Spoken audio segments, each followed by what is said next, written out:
भगवान हमारे हैं और हमारे का हमें भरोसा है। राम जी हैं। एक बात सुनाऊं मैं, ममता की बात सुनाऊं। वृंदावन में एक महात्मा घूमते थे, जिन्हें देखकर लोग कहते थे जज साहब आ रहे हैं, जज साहब आ रहे हैं। 30 वर्ष पुरानी घटना है। तो एक संत से किसी ने पूछा कि इनको जज साहब क्यों कहते हैं? तो कहा कि ये साधु अब हो गए, पहले जज थे, पुराना नाम अभी भी चल रहा है। तो ये साधु क्यों हुए? कहा ये दक्षिण भारत में एक छोटी सी जगह थी, लोक अदालत की तरह, वहां ये जज थे। एक गांव में एक बड़ा सीधा सरल आदमी रहता था, उसका नाम था भोला।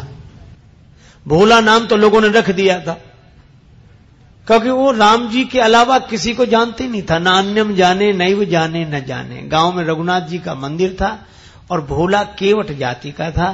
सामान्य परिस्थिति पर उससे जब कोई पूछता कि केवट भैया भोले वो बात कैसी है, तो कहता रघुनाथ जी जाने, मैं तो कुछ नहीं जानता। 2 बेटे 1 बेटी, बेटी विवाह के योग्य हुई। बेटों ने कहा कि पिताजी यहां के जो धनी सेठ हैं उनसे कर्ज ले लिया जाए, बहन का विवाह होने के बाद हम लोग कमाएंगे, रुपया चुका दिया जाएगा। केवट गया, सेठ जी ने ब्याज की सामान्य दर जो लेते थे वो तय की, लिखा पड़ी हुई, रुपया ले आए, विवाह हुआ बेटी का। बेटी विदा हुई ससुराल को और केवट ने घर छोड़ दिया। गांव में रघुनाथ जी का मंदिर था, वहीं रहने लगा। सबके ममता ताग बटोरी, मम पद मनहि बांधि बर डोरी, रहने लगा। बेटों ने कमाई करके पैसा दिया, केवट लौटाने के लिए गया सेठ जी के पास। सेठ जी ने रुपया ले लिया, ब्याज ले लिया, रसीद लिखकर दे दी कि पाई पाई से पैसा मिला। और कहा केवट पढ़ो क्या लिखा है। केवट बोला रघुनाथ जी जाने, मैं तो कुछ नहीं जानता क्या लिखा। सेठ जी के मन में पाप आया कि इससे दोबारा पैसा लिया जा सकता है, तो बोले ये कागज हमें दे दो, तुम जरा पानी ले आओ। वो 1 गिलास पानी लेने गया, सेठ जी ने वो रसीद छिपा के रख ली। फाड़ते तो शक होता, एक कागज पर ऐसे ही कुछ लिख कर दे दिया, बोलिए तुम्हारी रसीद। केवट ले गया, रघुनाथ जी के चरणों में रखकर जिस कमरे में रहता था वहां रख दी, और अपना राम जी से मतलब सबके ममता ताग बटोरी, मम पद मनहि बांधे बर डोरी। सेठ जी ने मुकदमा कर दिया। केवट ने रुपया दिया था, चुकाया नहीं, कहता दे चुके हैं। अदालत में केवट को जाना पड़ा। वही जज जो महात्मा हो गए थे, उन्होंने कहा कि तुमने रुपया लिया था? हाँ। चुका दिया? इसका प्रमाण? कागज। जज साहब ने कहा ये तो कोई सबूत नहीं है, इसमें कुछ लिखा ही नहीं है। केवट सरल आदमी रोने लगा, रघुनाथ जी जाने, मैं तो ये इसी को रसीद समझे था। जज साहब दयालु हृदय के थे, बोल रो मत, तुमने जब सेठ जी का रुपया वापिस दिया तब तुम्हारे सेठ जी के बीच में कोई तीसरा था? तो केवट की जो आदत थी, जो स्वभाव था, उसी भाव से बोला सत्य कहता हूं जज साहब, सेठ जी को जब मैंने रुपया वापिस दिया तो मेरे और सेठ जी के बीच में सिवा रघुनाथ जी के और कोई नहीं था। जज साहब बोले अच्छा तुम जाओ, अगली तारीख पर आना। जज साहब ने समझा कि रघुनाथ जी कोई इनके गांव के रहने वाले सज्जन होंगे। जज साहब ने अपने खर्चे से रघुनाथ जी के नाम सम्मन जारी कर दिया। अब चपरासी पूरे गांव में सम्मन लिए घूमे, उस गांव में रघुनाथ जी नाम का कोई आदमी नहीं था। चपरासी तो परेशान हो गया। एक ने कहा रघुनाथ जी का मंदिर जरूर है, बोले वही बताओ। गया चपरासी, पुजारी बाहर बैठे थे। चपरासी को देखा, क्या बात है, सम्मन दिया, रघुनाथ जी का मंदिर यही है? हाँ लो। पुजारी जी समझ गए, मन ही मन सोचने लगे कि जब भगवान ने मंगा ही लिया तो हम वापिस काहे करें। हस्ताक्षर पुजारी जी ने कर दी। चपरासी समझा यही रघुनाथ जी हों। पुजारी जी ने सम्मन रघुनाथ जी के चरणों में रख दिया और आंखों में आंसू भरकर बोले प्रभु आपको पोशाक कई बार आई होगी, भोग लगाने के लिए तरह तरह के पदार्थ आए होंगे, आभूषण कई बार भक्त लेकर आए होंगे, लेकिन सम्मान पहली ही बार आया होगा। पर भक्त जो न करें सो थोड़ा।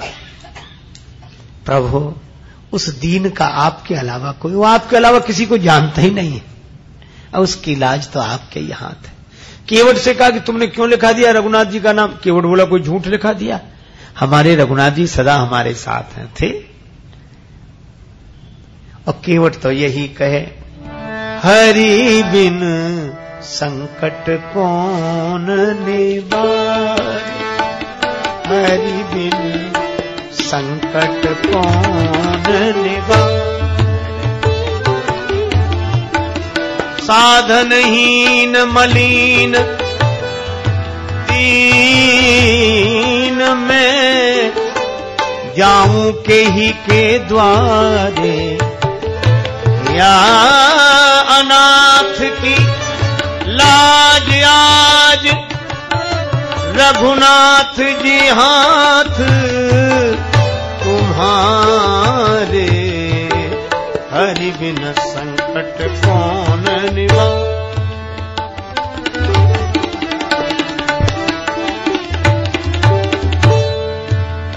दीन दयालु सुने जब ते, तब ते मन में कछु ऐसी बसी है, फेरूं कहां और जाऊं कहां, बस तेरे ही नाम की फेंट कसी है। तेरो ही आसरो एक मलूक, नहीं प्रभु सो कोई और जसी है।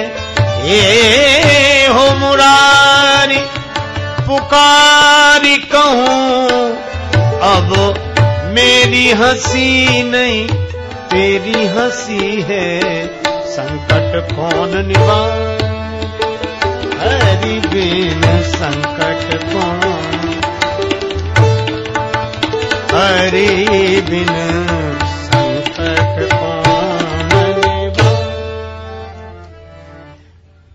या अनाथ की लाज आज रघुनाथ जी हाथ तिहारे, कहीं नहीं गया, किसी को जानता ही नहीं राम जी के अलावा। तारीख के एक दिन पहले ही पुजारी जी बोले तुम आज ही जाओ ताकि समय से पहुंच जाना। अब रघुनाथ जी के मन की तो रघुनाथ जी जाने। केवट रघुनाथ जी के चरणों में प्रणाम करके चला गया। दूसरे दिन सवेरे पुजारी जी बड़ी जल्दी जगे, भगवान की आरती पूजा की, नया वस्त्र पहनाया, भोग लगाया। उनको लग रहा था आज भगवान पहली बार बाहर जा रहे हैं, कपड़े अच्छे पहनावे। रोने लगे पुजारी जी, भाव की तो बात है। प्रभु आपको जो पोशाक अच्छी लगे वही पहनकर जाना, लेकिन जाना जरूर, उसका कोई नहीं है आपके अलावा। उधर केवट पहुंचा, सेठ जी पहुंच गए। जज साहब ने कहा केवट तुम्हारे गवाह रघुनाथ जी कहां हैं? केवट बोला हुजूर यहीं कहीं होंगे, भी तो सब जगह रहते हैं। जज फिर भी नहीं समझे, चपरासी को आदेश दिया आवाज लगाओ। चपरासी आवाज लगाने, रघुनाथ हाजिर है, रघुनाथ हाजिर है, रघुनाथ हाजिर है, रघुनाथ हाजिर है, रघुनाथ हाजिर है, हाजिर है। ऐसे 3 नारे जो लगाए हैं तो क्या देखा, एक बूढ़ा आदमी हाथ में लकड़ी पकड़े, कमर झुकी है, हाथ से इशारा कर रहा है। हाजिर है ऐसे 3 नारे जो लगाए हैं, चाल लटपटी सी एक वृद्ध की झुकी सी देह, दुपटी फटी सी शीस बांधे धर धाये हैं, हाथ माहे छड़ी पड़ी तुलसी की हिये माल, माथे पर रोरी चारु चंदन चढ़ाए हैं, साहब के सामने विनीत चपरासी साथ, आज रघुनाथ जी गवाह बने आए। भगवान गवाह बनकर आ गए। जज साहब ने देखा, गज सेठ जी चौंके कि ये कौन है? जज साहब ने कहा कि आप थे वहां। रघुनाथ जी ने कहा केवट ने रुपया दिया है, उसका प्रमाण बोले इन्होंने रसीद भी लिख ली थी। सेठ जी को यहीं रखा जाए, इनके मकान में सामने वाली बैठक कि सामने वाली दीवार में 3 अलमारियां हैं, बीच वाली अलमारी में बही रखी है 32 नंबर की, उसी में वो रसीद अब तक सुरक्षित है। सर्वांतर्यामी भगवान से क्या छिप सकता। सिपाही भेजे गए, बही मिल गई, रसीद मिल गई, सेठ जी को दंडित होना पड़ा। केवट भाई इज्जत भरी हुआ, रघुनाथ जी तो गायब हो गए, पहले काम तो हो ही गया था। अब जज साहब ने सोचा कि इतने दिन हो गए फैसला सुनाते, पर ऐसा गवाह आज तक नहीं मिला। तो केवट से अकेले में पूछने लगे, केवट ये रघुनाथ जी कहां रहते हैं? केवट बोला, हुजूर जहां हम रहते हैं। तो तुम कहां रहते हो? बोले जहां रघुनाथ जी रहते हैं। जज साहब बोले, हम समझे नहीं, तुम लोग एक ही जगह एक ही गांव के रहने वाले हो? केवट बोले, हाँ हुजूर, आपको कैसे समझाएं, आप तो पढ़े लिखे हो। पढ़े लिखों को समझाना बहुत कठिन है, भक्ति की बात, भगवान की बात। जज साहब बोले, तो ये हैं कौन? केवट बोला, हुजूर ये वो है जिनका मंदिर है। तो बोले, इन्होंने मंदिर बनवाया है? देखने से तो नहीं लग रहे थे कि ये कोई इतने बड़े संपन्न आदमी होंगे जिन्होंने मंदिर बनवाया। पुजारी भी नहीं लग रहे थे, पता नहीं। केवट बोला, हुजूर ये वही हैं जो मंदिर में बैठे हुए हैं। अब तो जज साहब ने चपरासी को बुलाया। चपरासी कांपने लगा, हुजूर ये वो आदमी नहीं था जिसने हस्ताक्षर किए थे। अब जब गांव में पता लगाया तो जज साहब भाव विह्वल हो गए, अपने कमरे पर आए, बंगले पर रोने लगे। लोगों ने कहा, रोने का कारण क्या? जज साहब रोते हुए बोले, शिव शारद नारद शेष गणेशहु के नहीं ध्यान में आते रहे, सोई आज विनीत अदालत में केवटा के गवाह कहाते रहे। अरे तो इसमें रोने की क्या बात है? खुश होना चाहिए कि दर्शन हो गया। और चले गए तो वे तो जाते ही। जज साहब बोले, सुख धोखे दर्श दिए को भयो,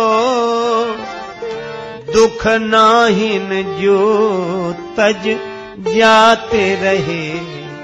फिर रो क्यों रहे हो? बड़ी भाव भरी बात कही।